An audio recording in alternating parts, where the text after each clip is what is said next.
Hello my friends, Bob Lee here. Well, I was getting ready to turn a bowl out of this cherry blank that I picked up, and I realized that I didn't have a compass big enough. So I thought I might as well build myself a beam compass because I didn't have one. Okay, what I want to do here is find the center of my piece of wood, and I'm going to move the lines onto each end of the block, and I want to drill a 5/16 hole down through the end of it. Then what I want to do is to drill another 5/16 hole down through, connecting to those holes so that I can hold the pencil in the end of the block.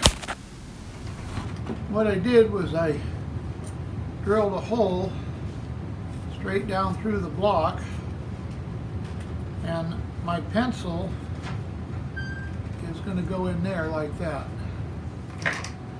Okay, now the next thing I'm going to do is I'm going to try to thread this tap down through this block of wood.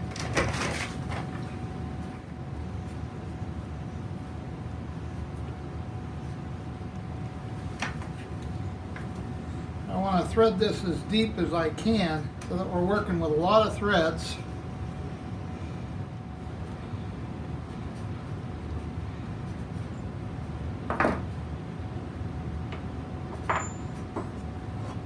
So what we got so far is I've got it threaded on the rod, and the rod puts pressure against the pencil and holds the pencil into place.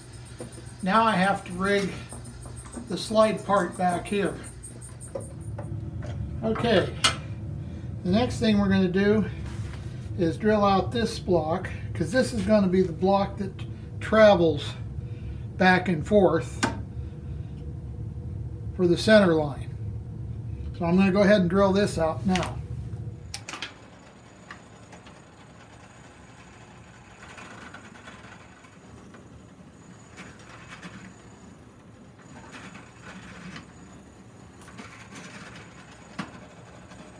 Now I'm going to be using a 3/16 drill bit for this,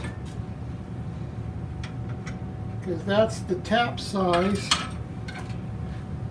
for a 1/4-20.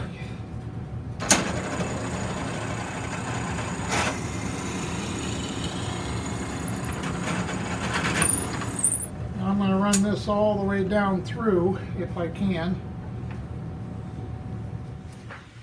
Okay, what I'm doing now is tapping it with a 1/4-20 thread.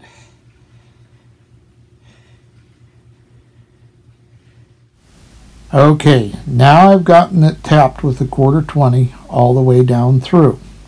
The next thing I must do is I have to cut some bolts for this block.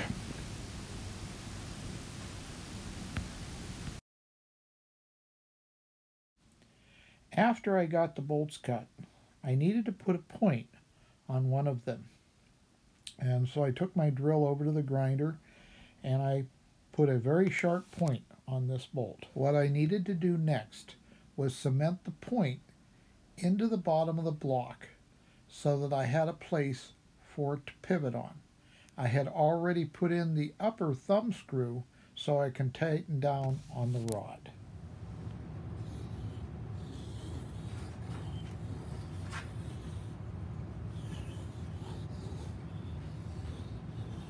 Well, there's my beam compass. Works pretty good.